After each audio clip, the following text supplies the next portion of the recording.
قرآن کا مقابلہ نہیں کر سکتے۔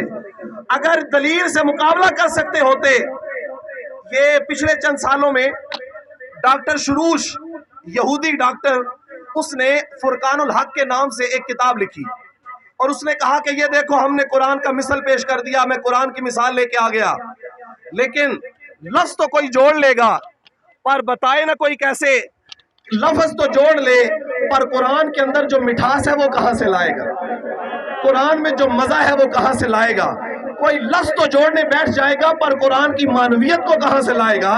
جانتے ہیں قرآن میں کون سی معنویت ہے؟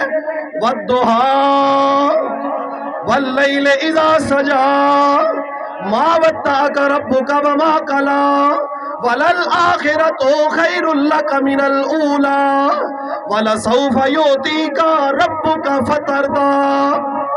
کوئی لفظ تو جوڑے گا پر یہ مٹھاس کہاں سے لائے گا، یہ مزہ کہاں سے لائے گا جو خالق نے اپنے قرآن کے اندر رکھا ہوا ہے۔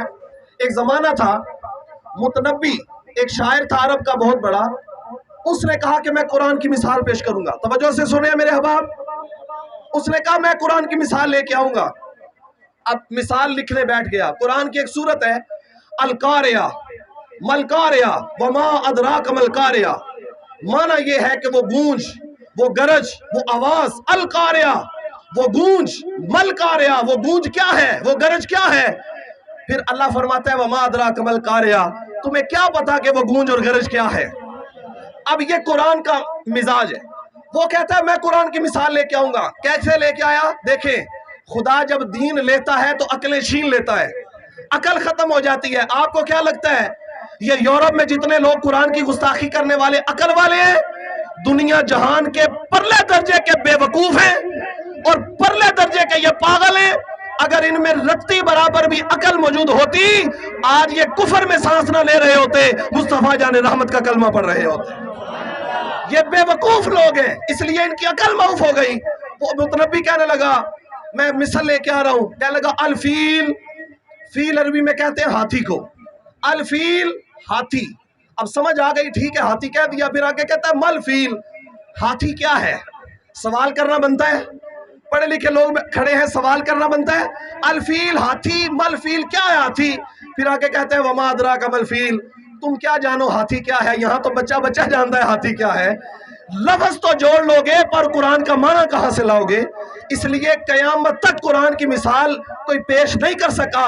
انہوں نے اس بات کا اظہار ایسے کیا کہ ہم قرآن سے ہار گئے، تم نے اپنی شکست کو تسلیم کر لیا، آؤ ہم تمہیں دعوت دیتے ہیں، جس قرآن کو جلا کے تم اپنے خوب سے باطن کا اظہار کرتے ہو، ذرا اس قرآن کو کھول کے پڑھو، یہ قرآن تمہارے دلوں کو نور ایمان سے منور فرما دے گا انشاءاللہ۔ 9/11 کے واقعے کے بعد ایک شخص نے اوباما کے بارے میں کہا کہ اوباما بندر کی اولاد ہے۔ وہاں امریکہ کے اندر ایک طوفان برپا ہوا، لوگوں نے احتجاج کیا کہ وقت کے صدر کو جو ہے وہ باندر کہہ دیا ہے۔ میں یورپ والوں سے پوچھنا چاہتا ہوں اگر وقت کے صدر کو باندر کی اولاد کہہ دیا جائے، اور یہ بات سچ بھی ہے، یہ جتنے یورپ کے لوگ ہیں مجہول النسب لوگ ہیں، ان کے باپ کا بھی پتہ نہیں ہے، یہ نوجوان، یہ میرے بوڑھے، یہ بچے یہ اس لیے نعرے لگا رہے ہیں، ان کے باپ کا بھی پتہ ہے، ان کے دادے کا بھی پتہ ہے، یہ نسب رکھنے والے لوگ ہیں، یہ حلال ذرائع سے دنیا پہ آنے والے لوگ ہیں، اس لیے تو یہ اچھل اچھل کے نعرہ لگاتے ہیں نعرہ تکبیر۔ یہ حلال کے خون ہیں جو نعرہ لگا رہے ہیں۔ باقی رہی بات یورپ میں بسنے والوں کی، تو تمہاری تو ماں کا نام لکھا جاتا ہے تمہارے شناختی کارڈ کے اندر، تمہارے باپ کا علم نہیں ہوتا کہ تمہارا باپ کون ہے، اس کے باوجود تم کہتے ہو کہ توہین کی جاتی ہے۔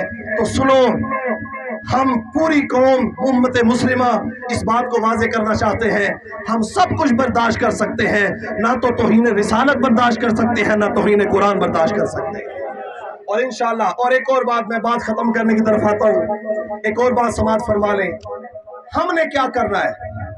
انہوں نے قرآن جلا لیا، انہوں نے جو کرنا تھا وہ کر لیا، میرے عزیزوں اب ذمہ داری ہماری کیا ہے؟ ہم نے کیا کرنا ہے؟ میں جمعے پہ کہہ رہا تھا مسجد کے اندر، جن احباب نے سنا وہ جانتے ہیں، میں کہہ رہا تھا کہ یہ سمجھتے ہیں قرآن کی گستاخی بار بار کریں گے تو یہ امت قرآن سے دور ہو جائے گی، لیکن آج ہاتھ اٹھا کے خدا کی عزت کی قسم اٹھا کے ہم یہ اعلان کر رہے ہیں کہ تم جتنا چاہو گے قرآن سے دور ہوں گے، ہم اتنا قرآن کے قریب ہوتے چلے جائیں گے انشاءاللہ۔ اس بات کا اقرار کرتے ہیں؟ یہ کافر جتنا چاہیں گے قرآن سے دور کرنا، ہم اتنا قریب ہوں گے انشاءاللہ۔ صبح بھی تلاوت قرآن کی ہوگی انشاءاللہ، شام بھی تلاوت قرآن کی ہوگی انشاءاللہ۔ میرے نوجوان، یہ بچے، آج میں نے آپ کو آواز دی تو آپ ایک آواز پر اتنے ہجوم کے ساتھ حاضر ہوئے، میں آپ کا شکریہ بھی ادا کرنا چاہتا ہوں، اور میں آپ سے سوال بھی کرنا چاہتا ہوں، پھر کبھی ذات رسالت کی توہین ہو یا قرآن کی توہین کا مسئلہ ہو، میں آپ کو ایک آواز دوں گا تو آپ آنے کو تیار ہیں انشاءاللہ؟ نہیں، ایسے مزہ نہیں آیا، مزہ نہیں۔ آپ یہ جو پیچھے کھڑے ہیں، اگر ایک آواز پہ آپ کو سرکار کے نام پہ بلایا جائے گا تو آئیں گے؟ اکیلے آئیں گے کہ دوستوں کو لے کے آئیں گے؟ اپنے بچوں کو لے کے آئیں گے؟ اپنے بزرگوں کو دعوت دے کے لے کے آئیں گے اور اظہار کریں گے ہم کٹ سکتے ہیں، مر سکتے ہیں، پر قرآن کے نام پہ سودا نہیں کر سکتے۔ میں اپنے احباب سے عرض کروں گا، قرآن کی تلاوت کو اپنا معمول بنائیں۔ 2016 کی ڈائجسٹ کے اندر، سیارہ ڈائجسٹ کے اندر ایک واقعہ چھپا، وہ سنا کے بات ختم کرتا ہوں، اور اس سے قرآن کی تلاوت کا شوق بھی پیدا ہو جائے۔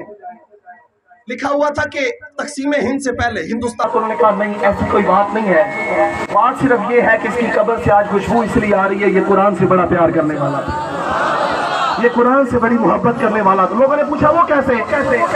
تو لوگوں نے بتایا کہ یہ ان پڑھ تھا، قرآن پڑھا ہوا نہیں تھا، قرآن پڑھنا نہیں جانتا تھا اوپر سے دیکھ کے، پر جب لوگ قرآن کی تلاوت کرتے تھے تو یہ روتا تھا، مولا میرے اندر طاقت نہیں میں قرآن پڑھوں، لیکن مولا جو تو نے نازل کیا ہے وہ سچ نازل کیا ہے۔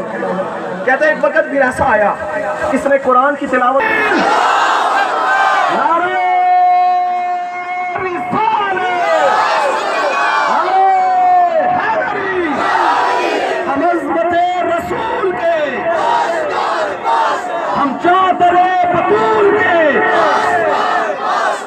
مدینہ رسول میں، اللہ ہم سب کا آنا قبول فرمائے۔ شخصیت جناب میاں اعجاز صاحب، PFU چینل بالکل بڑی کوریج کے ساتھ اپنی ڈیوٹی، ذمہ داری، فرائض انجام دے رہے ہیں۔ اللہ سب کو برکتوں سے مالا مال کرے۔ اللہم صلی علی سیدنا مولانا محمد و اصحاب سیدنا مولانا محمد و بارک وسلم صلی علیہ۔ اے اللہ، ہم گناہ گار ضرور ہیں، خطا کار ہیں، اس میں کوئی شک نہیں، پر تیری رحمت ساری کائنات کو گھیرے ہوئی ہے۔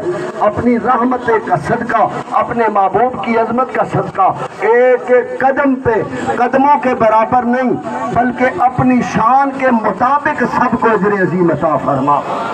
ان بوڑھوں کے بڑھاپے کو پاک فرما، جوانوں کی جوانیاں پاک فرما، بچوں کے بچپن پاک فرما۔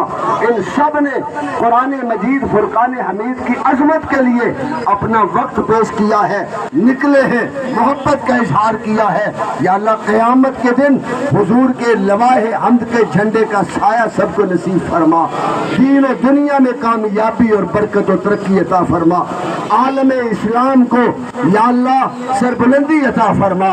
یا اللہ، اسلام کو غلبہ نصیب فرما، کفر کا منہ کالا فرما۔ ہمیں قرآن سے، صاحب قرآن سے سچی محبت عطا فرما۔